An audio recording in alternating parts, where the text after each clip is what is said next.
welcome to this video on evaluating your performance after a PDP in higher PE.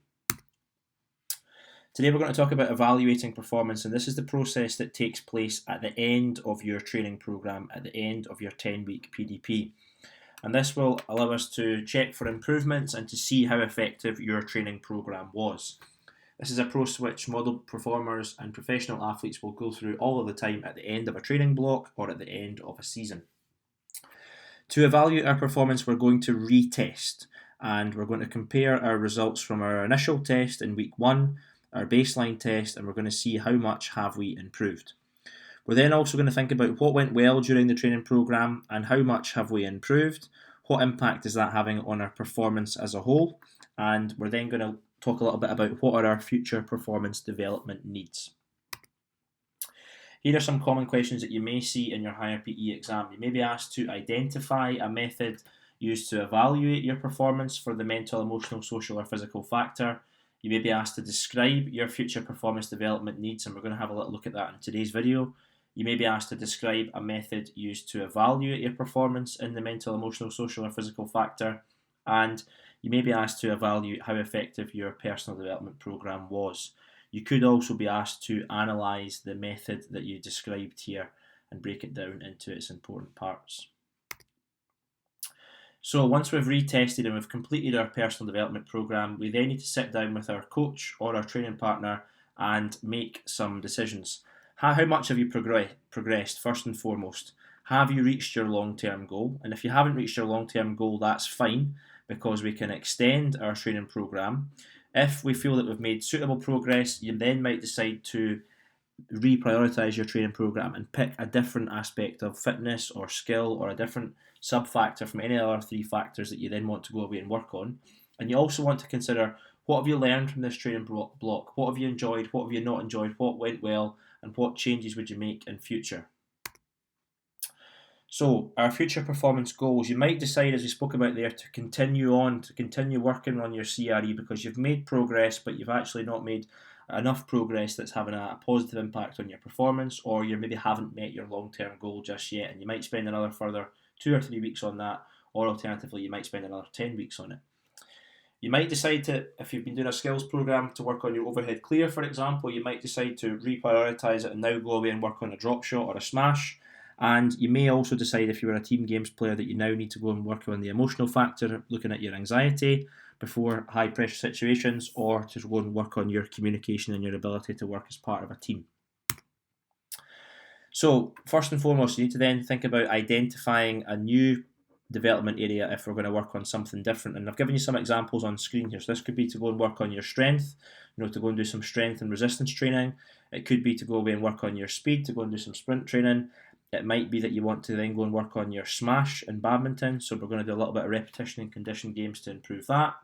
It could be that you need to work on your backhand overhead clear, so your overhead clear is improved, but actually your backhand's pretty poor. And as we spoke about there, it might be that we need to go away and work on our anger and our concentration, so we might use things like deep breathing for anger and then visualization to improve our concentration. So you may be asked to describe your future performance development needs for the physical factor, and on screen just now are some different examples that I've written here. So in swimming, I need to work on my muscular endurance. Towards the end of a race, my arms and legs are beginning to tire and feel heavy, making it hard for me to move through the water quickly and efficiently. In badminton, I need to work on my backhand technique when playing an overhead clear. When the shuttle comes to my left side, I feel that I struggle to generate power when hitting the shuttle, which means I play a weak return, leaving me susceptible to a smash return. In football, I need to work on my speed. When playing as a fullback, I struggle to play against fast opponents as they can easily knock the ball past me and get crosses into the box. Similarly, if the ball is played in behind, I struggle to get back and win the ball before the opposition winger. So as you can see there, we're being really detailed and specific about what we need to work on and what's happening in the performance as a result of that being a weakness. So, when we're thinking about future performance development needs, what we would do here is we would then begin a process of data collection and of testing again to find out our strengths and weaknesses, and we would want to have some evidence to show that this particular area that you're going to work on is a weakness, and we would keep these results. Remember, when we start a new program, this would be our baseline result. We would then begin to set some new SMART goals, a series of short-term goals and a long-term goal that we're going to work towards. and we would also have to have a little think about what went well from our previous programme, what didn't go so well from our previous programme, and make some changes. So when setting our future performance goals, this is very, very similar to setting goals for any factor. We need to make sure we've got a time scale, we need to make sure they're specific, and we also need to make sure that they are measurable. So we're using our SMART principles. So in future, I need to improve my blank. I want to improve my current PPW score from a blank to a blank. And I've given you an example at the bottom. In future, I need to improve my decision making in basketball. I want to improve my current PPW score from a 3 to a 7, something like that. So we're now going to think about our PDP as a whole and trying to evaluate it. What went well, what didn't go so well, what would maybe change in future. And I've given you some examples on screen of things that you could talk about here, things that you could evaluate, things that you could make judgments on. Now remember, these things can be effective or they can be ineffective, and they may have been useful or not useful in improving your performance. So we can talk about the days that you train. So for example, if we trained Monday, Wednesday and Friday, that might be effective because there's plenty of time for us to recover and then for us to compete at the weekend. You might want to talk about the length of your sessions. If you trained for an hour, was that enough time? Was it too long? Were you getting bored during the session? Were you finding that you were getting tired? Or was it just the right amount of time? So was it effective? The length of the program, was 10 weeks enough time to see progress and improvement? And if it wasn't enough time, maybe would 12 weeks have been a better time scale, or would 8 weeks have been better if it was too long? The approaches that you used, so if you used continuous training or fartlek training, were those approaches useful? Did they become tedious and boring? Did you make enough changes and enough progression during the weeks to make them harder? If we were doing a skills-based program, was repetition the right approach to use? Did you find that when you went to conditioned games you were enjoying it more and you were starting to get a little bit better and more confident because you're having to make decisions as well as using a range of skills?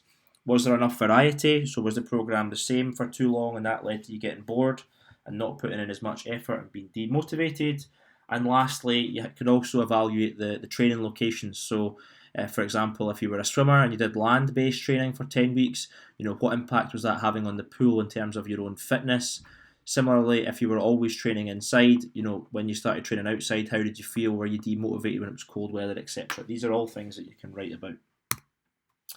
So I've given you a couple of examples here on this slide and on the next slide. So using repetition drills during my program was effective because it allowed me to focus on one skill, as I could focus on my layup by practicing the skill over and over.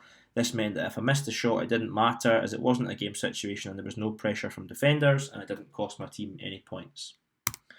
Similarly, my training partner during my program was useful because he was of a similar level of fitness to me. This meant that we could push each other during our CRE sessions and I could keep up with him, which helped me to stay motivated. Hope you found this video useful. Thanks very much.